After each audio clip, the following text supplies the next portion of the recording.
Hi, folks. It's Wednesday at 1:30, and it is time for Ask Evelyn. This is episode 33. I can't believe it. This is the home cooking edition, just in time for Thanksgiving. So I wanted to welcome you guys all to the show where we answer all of your questions about recycling, compost, garbage, and other trashy topics. And every week we do two things. We answer questions from all of you fantastic folks that write into us. So keep those questions and comments coming to us. And then we revisit our weekly waste challenge because, we always need a chance to up our game just a little bit. So with that, host Becca Fong, and I am the Residential Recycling and Compost Outreach Program Manager. There's a long way of saying I help folks like you figure out ways to sort your trash and hopefully make a little less of it. And every week I am joined with my fantastic co-host. This is... Hey, everybody, I'm Pat Kaufman. I'm the Commercial Recycling and Composting Program Manager for Seattle Public Utilities. Help businesses recycle and compost, so happy to be here. All right. Pat, I was just telling everybody it is episode 33, which is amazing. That's great, yeah. Keep them coming. Keep them coming. And I was telling folks a little bit just of the ways that you guys can write to us with your questions and comments or kind of topics you want us to cover on the show. You can drop us a message or a comment on Facebook, Twitter, or of course on Instagram. Or you can send us your questions to askevelyn@seattle.gov. We love hearing from you guys. That's what makes this show possible. So, all right.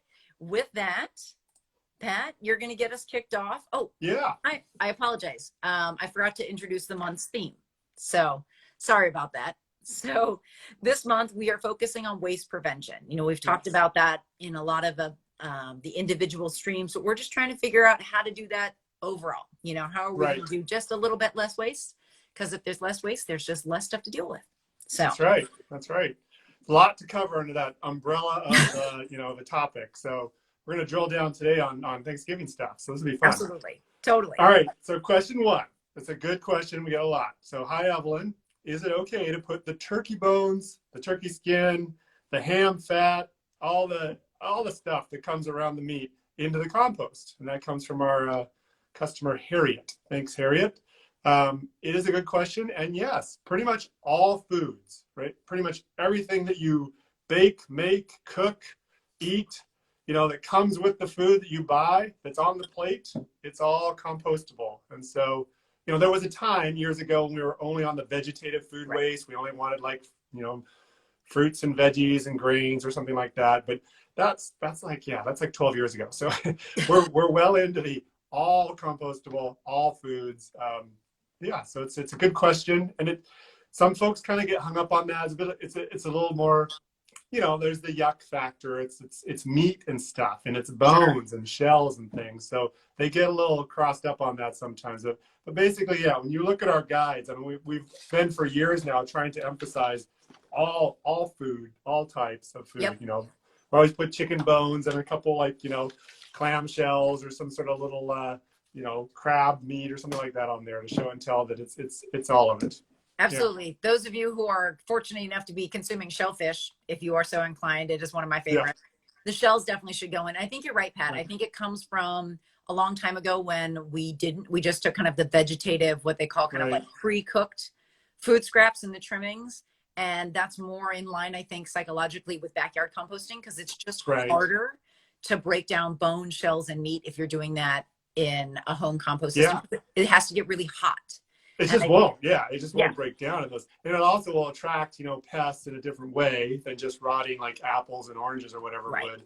And so we actually, we kind of own a little bit of the trepidation that people might have within them because we messaged on that for a few years. Yes. Like, no, none of the meat stuff. That's not good. And then finally, as the compost facilities got really better at what they do and approved by the health department, once the health department okayed these things, then they were able to open it up to the full spectrum of food waste. And of course, they did that initially with just a few pilot programs and with some institutions and universities and such. And then they moved into to the residential contracts and programs, bring it, And now it's just great. It's great because you can just scrape the whole plate. I was just thinking that. Yeah, exactly. You just, That's right. Whatever you didn't eat, as long as, and then so now on the commercial side, I'll just share that the goal is to try and get restaurants to not use the little plastic portion cup or not use the ketchup packet, right. to move to those little paper pleated little portion Well, the old cups, you know, school that you can, ones. the pump fill ones. Yeah, those cute little pleated ones. They're coming back because then you're right back to the scrape the plate. And, Yep. you know, in a fast moving restaurant environment, you're in Yeah, the back of house, you go into the dish pit, they want to be able to scrape the whole plate Yep. into the compost and move the plate into the dishwashing area and not have to deal with these little, like, grab that and put that over here and this and that. Yeah, that's so, yeah. So, you know, long story short, yeah, for folks, Thanksgiving, it's just, you know, so no foil, no plastic wrap. You know, we still have to talk about the little stickers that come on fruit and veggies sometimes. Sure. There's still stuff within the food system that we don't want. We don't want the rubber bands that come around your, you know, asparagus or whatever.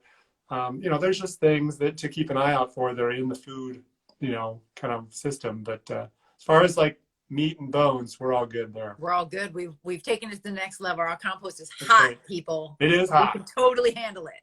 We got the bugs to take care of that. Exactly. So yeah, definitely, Harriet. Great question. And that's perfect for Thanksgiving. I mean, as folks are kind of like dealing with their turkey and doing all that. So I think that's a really great question. Actually, you know, and some people, I'm sorry, just one more thing. Some people might want to make a soup, right? You know, like some people would like cringe at the idea of like throwing your turkey carcass away. It's like, oh no, that's exactly what you want as a feed, you know, your stock for your soup. But you know, so that's another idea. Right. Give it a try. You haven't done it. Yeah. But then after you're done with the stock, you can just, you know, True scoop story. right out and put that right in your compost bin. There you go. So we did have a question that just come in about what about food in a bad state? So I'm guessing you mean food that's a little bit past its prime. We will take that as well. So moldy food, no problem. Stuff that's gone bad, like that's our specialty. That's the sweet spot. Like don't throw that in the garbage. No. We will absolutely take all of that.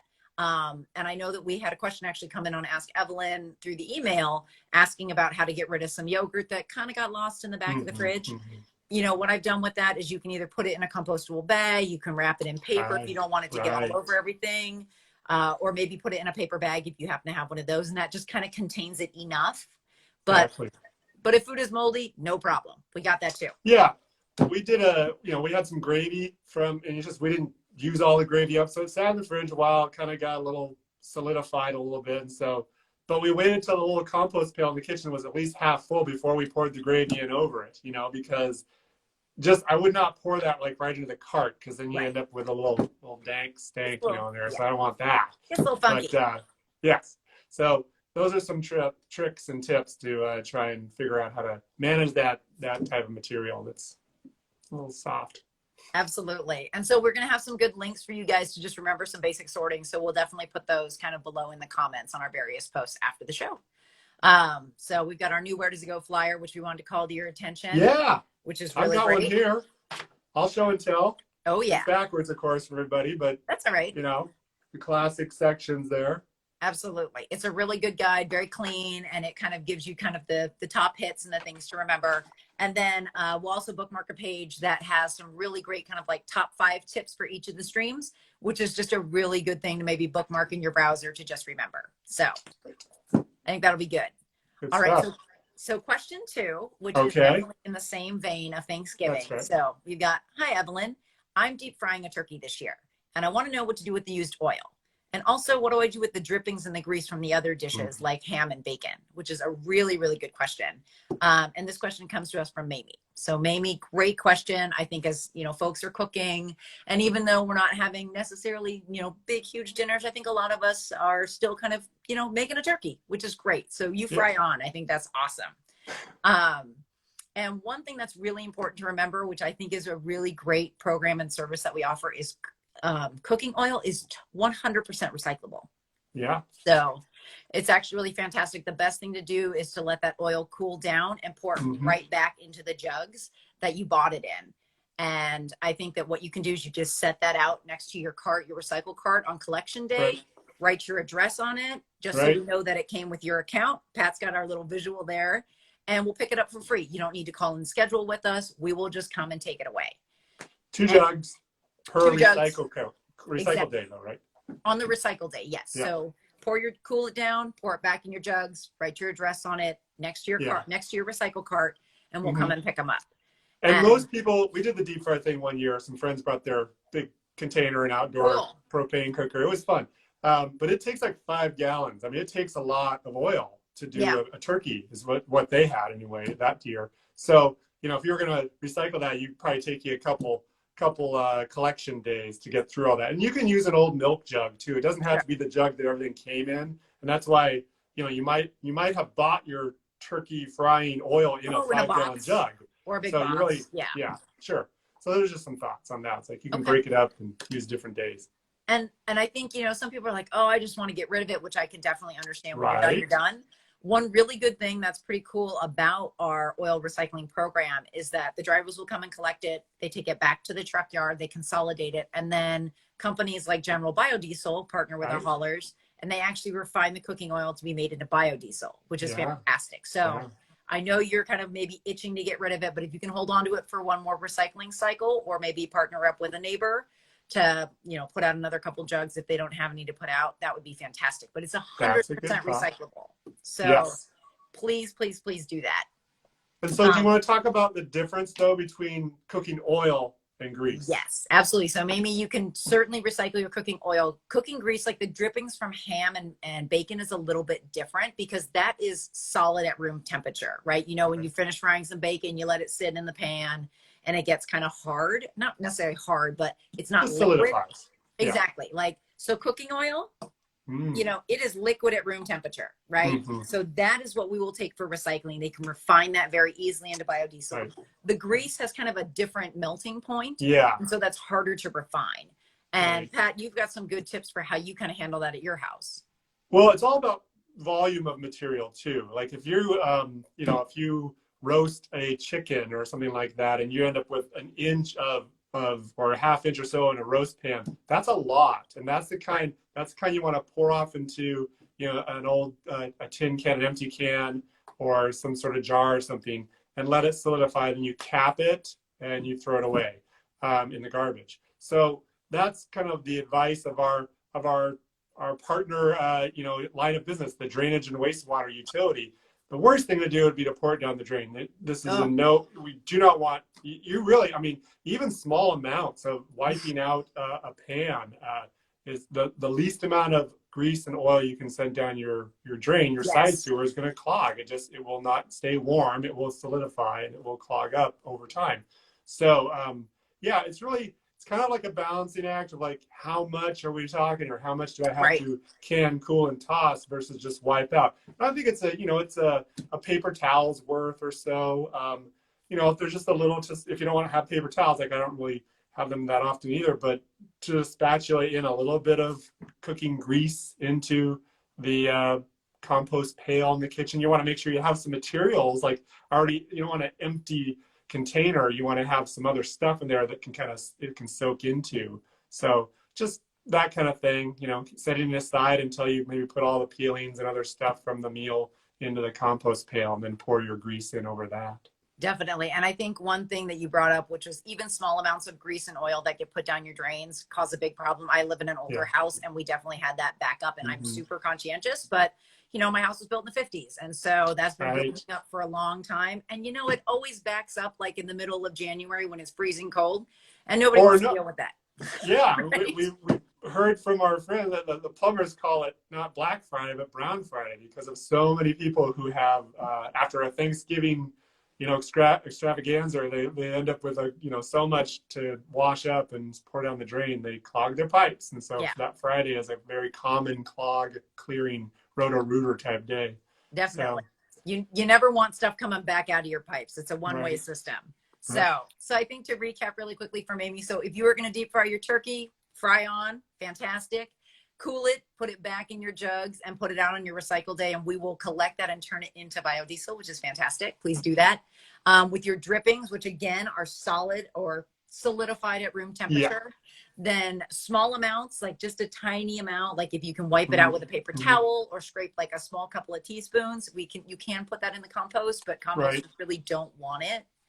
And if you have large amounts, like you said, in an inch or so, cool it, can it, scrape it into a container, cap it, and put it in the trash. So it's kind of like grease and oil 3 ways. And And we will definitely put some more links to how to handle all that, because it can be kind of a lot to remember if it's the first time you're really thinking about it. We'll put that again in kind of the comments below the show. So right. And it's not a hard and fast rule. I mean, there is some gradation there between each of those kind of categories. Like whatever works for you is fine. Definitely don't do it down the drain. There's no gradation there. Yeah.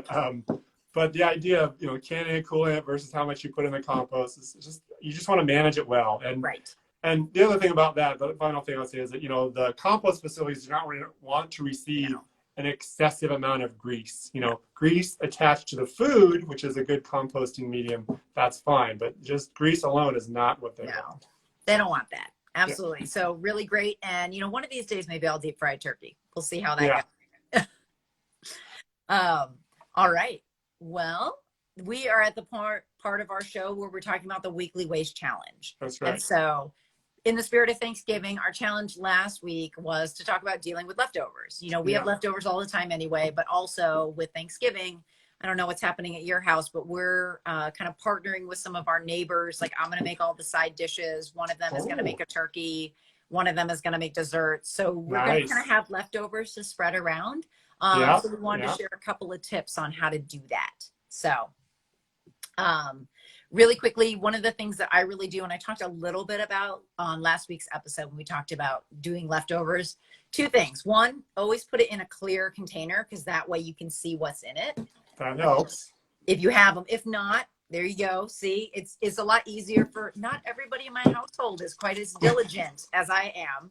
So it's just more, it's better on it's so much more inviting to see, okay, what is that? Do I want to eat that right now? Exactly. The time frame of like when things get beyond, appetizing, you want to kind of sell it. So you got to marketing your I'm marketing leftovers. my leftovers for sure. Right. I know you and I are on the same page with that. Yeah. So I think having it in a clear container, these little containers I really like. These are leftover from something I had to go. Great. Like for my kids, it's a good portion, so they can take this, put it straight on a plate and put it in the microwave, and that's enough food for them. That's another great point. Yeah. On a plate with a cleared bowl over it. That's a great way of storing things. You don't need any plastic wrap. You don't need any, it doesn't have to be perfectly sealed, hermetically sealed to last in your refrigerator. It's going to chill in there. So glass on glass kind of thing. So totally. That's good. And I also have this little guy I want to show and tell. Those are cool. One of those little shower cap things. And you just, you use it as, it's not really a shower cap. It's actually a marketed made product for covering bowls and things. So it's a little cover. So it works for multiple sizes, and then I'm not buying cling wrap over and over again. Right. Absolutely. And then I think for like when we think about Thanksgiving, one thing that's going to be kind of exciting is that oftentimes if I've made a whole meal, again, kind of selling my leftovers here, is I'll take a slightly bigger container to put in the freezer, and I'll put like a little bit of like 3 things for it. So it's a whole like make your own frozen meal thing. And again, then like members, like my kids can take it out, put it on a plate. It's got the rice, it's got the vegetables, it's got the protein, it's all together. And then they will be much more likely to eat it. And I can put together like 3 or 4 kind of meals, and then they're more likely to eat it. And with Thanksgiving, who would not want like a single serve, like whole Thanksgiving meal? Yeah. Right? It's not even going to make it to the freezer in our house. There's no way. It's going to go in the fridge. I'll give you that, because I got a little recovery time to do. But then it's not going to make it there. But it's that's great, especially for the kids, and portion sizing, like which kids even like which things. So don't put the yams in his. She likes the yams, but he doesn't. Exactly. Kind of thing. Exactly. Somebody wants more dressing. Totally. You're marketing your leftovers well. That's very I'm trying. Good. I'm trying. I'm always selling the leftovers. So, and I think we kind of have the same strategies, which is great. And I think you want to put it definitely in the front of the refrigerator. I definitely have like a shelf where I'm like, this is the leftover shelf. Like if you open the refrigerator and you're hungry, look at this shelf, because that's where the food is going to be. Right. So our food waste prevention program manager, Veronica, they have a whole variety of techniques and things. You can go to the website, and we'll have it on the notes, I'm sure. But the idea, there's a whole guide on how to store food differently. And they also give away, and they'll probably mail them to you if you ask for it, but these little eat first stickers, like you can create a little pan, a little tray, a little section, one shelf of your refrigerator can be like, if you have kids or roommates or whatever, and you're like, this is up for grabs. So just eat this. You know, this is Yeah. a half of an apple. Like that should be where you look right here. first Like, if you just eat want this. a quick little snack. Yeah. Totally. But it's fun to label that section of your refrigerator rather than letting things get buried or whatever. Oh, that happens all the time. I'm the only one that likes to go for like the treasure hunt in the fridge, but not everybody wants to do that, but I will.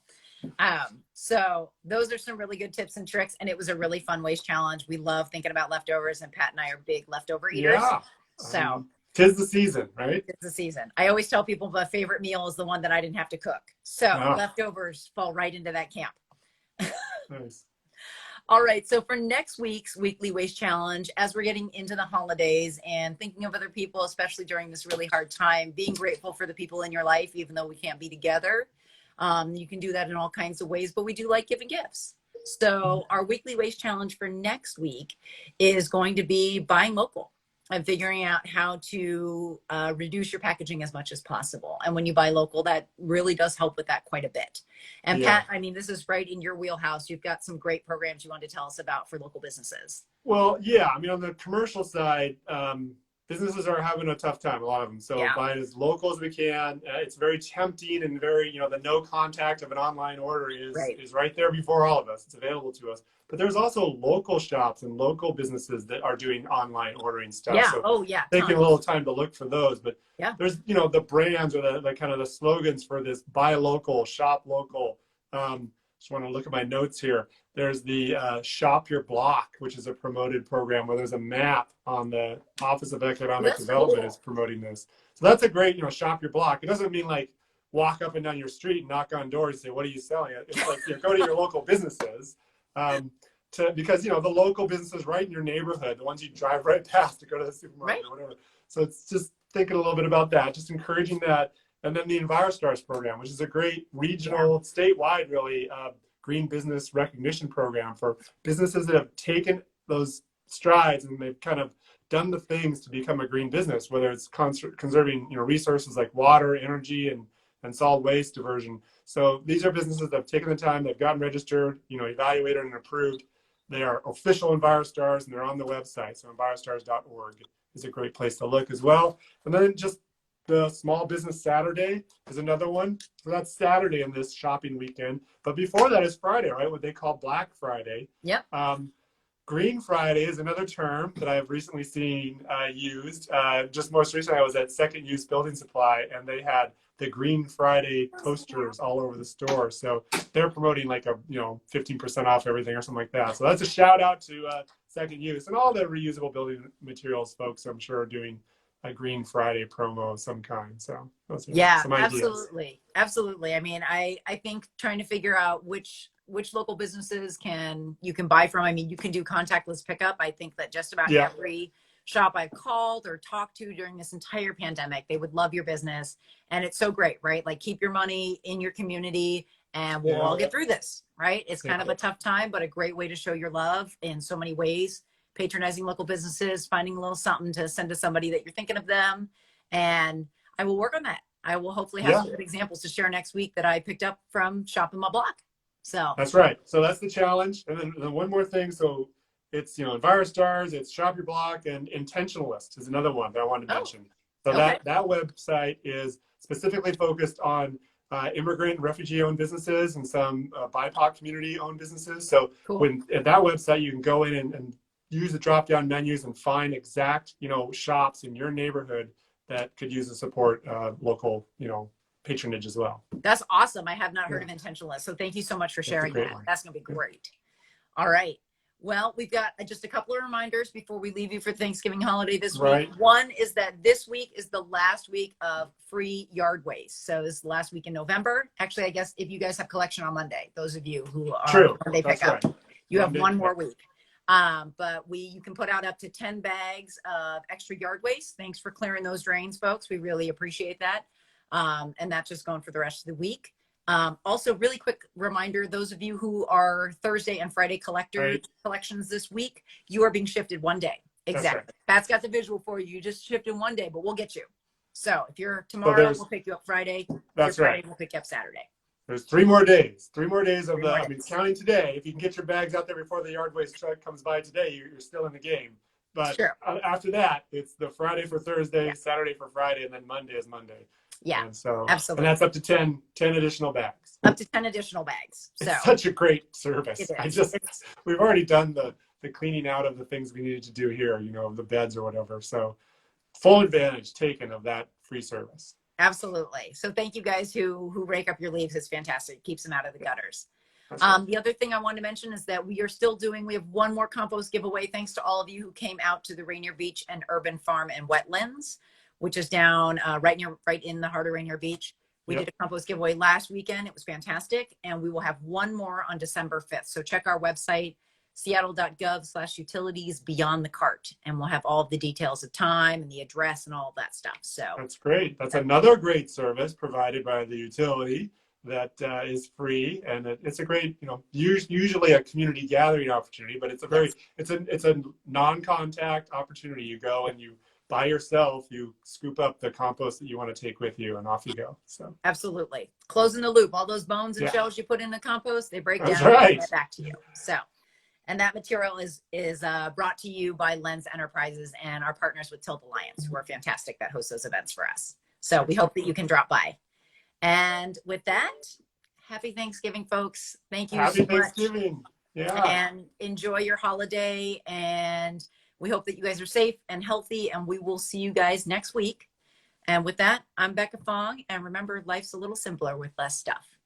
Hey, everybody, and I'm Pat Kaufman. Remember to recycle right. Have a great Thanksgiving. All right. Take care. We'll see you next week. See you later.